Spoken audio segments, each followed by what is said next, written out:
Op-amp parameters. Welcome to this module on the basic parameters of op-amps from National Semiconductor. This module is 18 pages in length and lasts just over 20 minutes. The first parameter is the input offset voltage of the amplifier. Ideally, the output of the amplifier should sit at mid-supply when the two input voltages have the same voltage or they're equal. However, a voltage will appear on the output under this condition. To prevent this from happening, a very small amount of voltage difference, or offset, is applied to the inputs of the amplifier, and this will set the output back to mid-supply. This amount of offset voltage is simply referred to as input offset voltage. Input bias current. Again, this is a parameter that would ideally be zero. A positive input bias current refers to small current that's seen on the non-inverting input of the amplifier, and similarly, negative input bias current is the small amount of current that's seen on the inverting pin of the amplifier.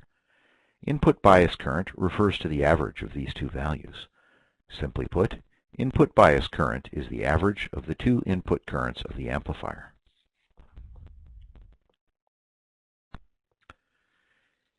Input offset current refers to the difference between the bias currents of the amplifier. Again, ideally, the two currents should be equal to obtain a zero output voltage.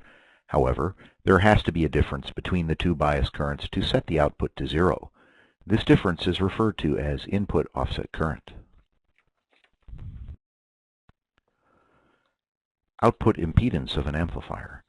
Amplifier should have very low output impedance, and usually it's assumed to be zero.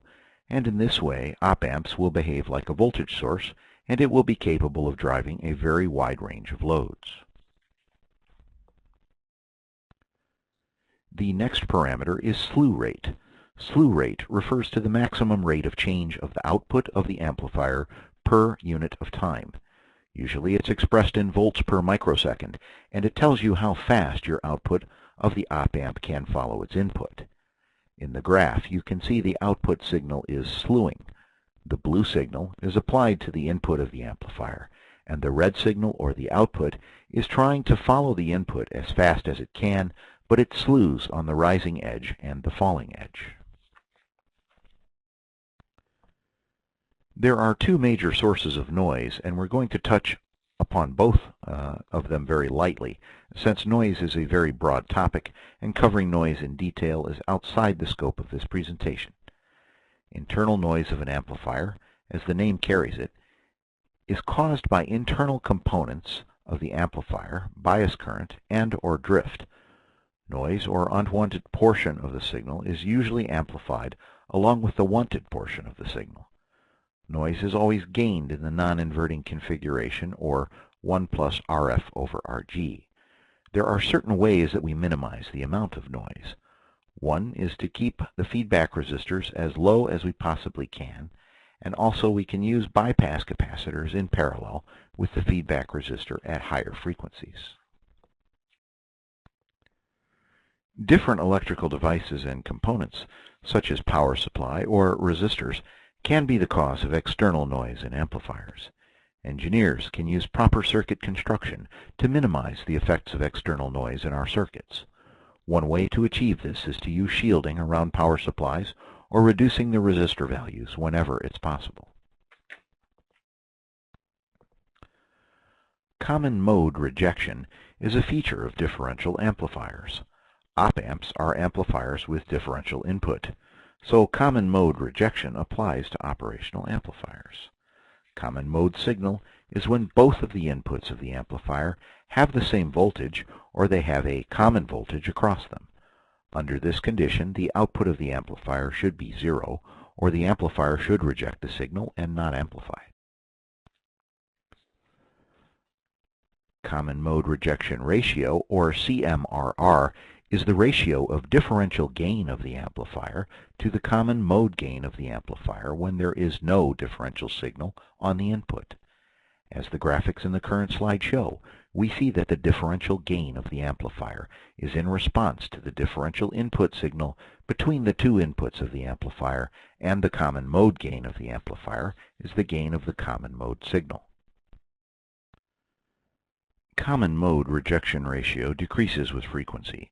Common mode rejection ratio is the ability of an op-amp to reject the common mode signal while it's still amplifying its differential signal.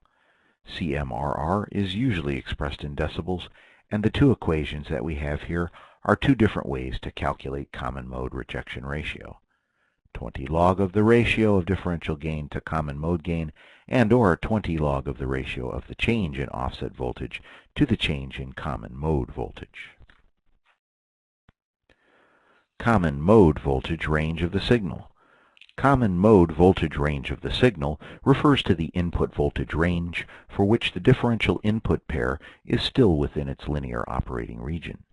The upper and lower limits are determined by different transistors and internal circuitry of the op-amp.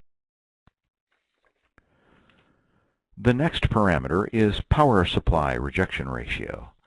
Power supply rejection ratio, or PSRR, is the ratio of differential gain to small gain of the power supply. Another way to look at it is ratio of change of the power supply voltage to the change in offset error. When looking at a product's datasheet, you will notice that PSRR and CMRR are specified and guaranteed for DC conditions or for zero frequency. There might be additional supplemental AC curves for these parameters that show the behavior of PSRR and CMRR over frequency. Other parameters are the gain and phase margin of amplifiers.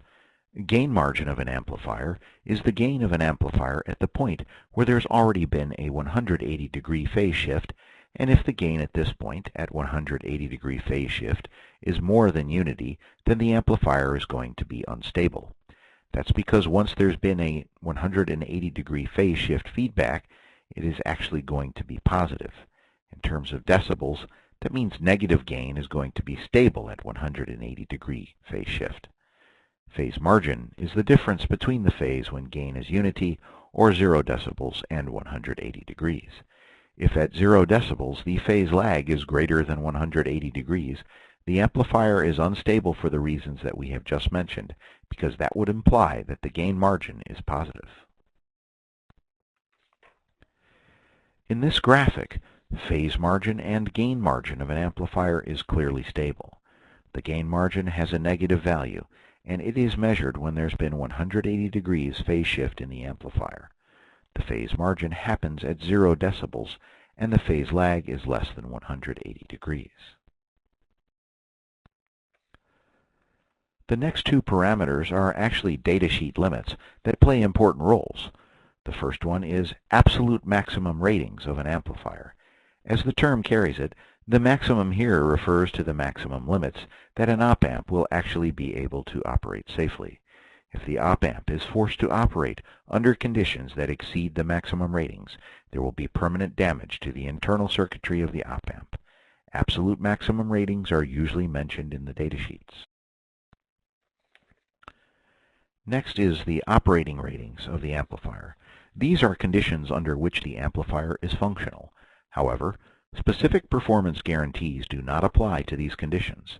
An example could be an op-amp for which the guaranteed table specifications are when there is plus or minus 2.5 volts power supply, but an operating rating of the amplifier exceeds these values.